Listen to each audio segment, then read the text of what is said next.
Yes, so my people.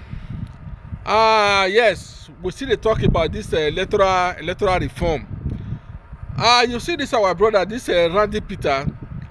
We must give it to him because this guy, this electoral reform, na him be the person when he say he carry am for head, like as person wey be say he dey hawk gala.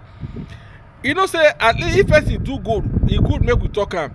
No be say that to dey talk cho or to dey make rant or to dey rant for internet. Because this guy now, as he dey talk am for internet, na so he dey talk am for ordinary ground. Everybody now we dey see am when they go from different conference hall. E dey go from station to station to make sure say the Nigerian citizens and all the Nigerian leaders they accept this electoral reform. But this INEC, this Mahmood, he go fit do am. But all this money wey be say they demand for when election dey come, so this money now upon Mahmood promise Nigeria say yes, game changer don come. Say make una no worry, say everything by the grace of God, everything go change because everybody begin dey happy say yes, 2023 na game changer for all these politicians. You see how they come be. You see how these politicians, how they treat Nigeria.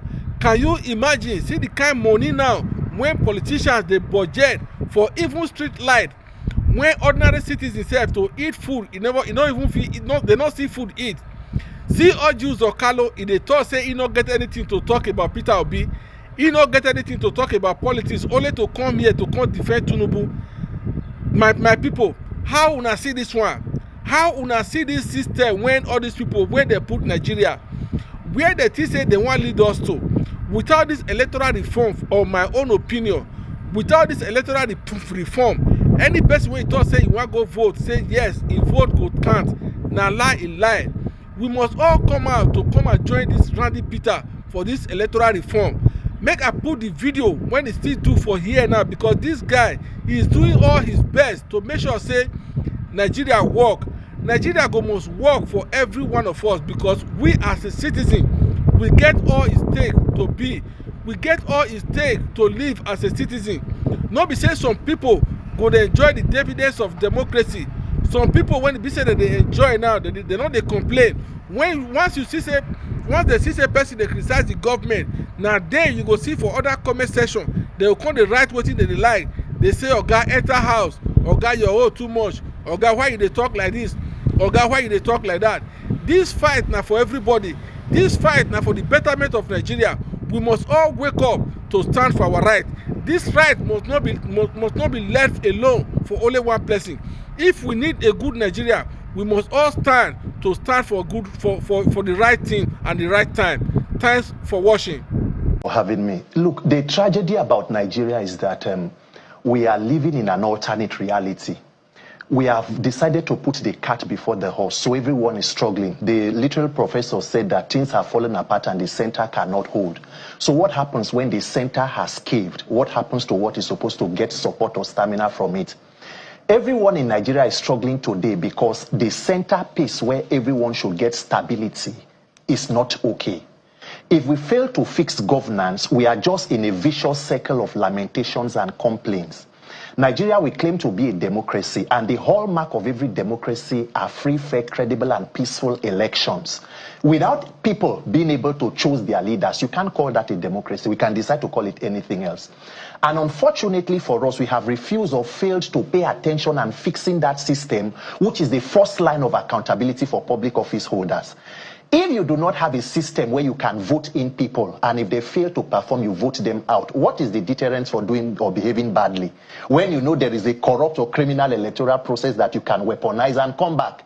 So that is what we have. We begin. Why should somebody be talking about people, a governor, bringing in a successor? Is it that the 10 million or so persons in the state do not have the ability to choose a leader? It is because our political system is structured such that we have strong men against the will of the people. So somehow, whether or not the people decide to sway this way, there is a structure that gives power to one person to be able to decide the fate of every other person. And Nigerians are not concerned about that. And if you do not do it now, at what point do we do it? You are complaining about inflation, insecurity, and whatever, the cost of living. The persons who put you in this situation are already prepared for 2027. So the question to every Nigerian is, what is then your plan for 2027? And nobody should say that the electoral process is okay. 2023 was a very clear example. We had 93 million registered voters according to INEC. 89 million collected PVCs. That is more than 90%. Less than 30 million came out to vote. Why are Nigerians not interested in that process? The professor in INEC, the INEC chairman, received 313 billion from the government and said, out of this amount, I'm taking 150-something billion for electronic technology. BVAS, which was the ultimate, supposed to be the game changer in the 2022 Electoral Act. On the day of the elections, the INEC chairman said there was a glitch. Gentlemen, does any of us here know why there was a glitch or what caused the glitch? And why should we not have further glitches going forward?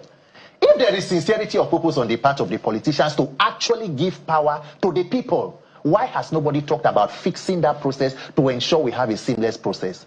So the entire arrogance of a political class that is corrupt is a dysfunctional electoral system. And if you fail to fix it, you are only postponing the evil day, because they find a way of getting back by 2027. You have 4 more years. You complain and lament, then you get to 2031. If you fail to do nothing, how many years do Nigerians want to spend on the street complaining and lamenting? It is either now or we continue to suffer.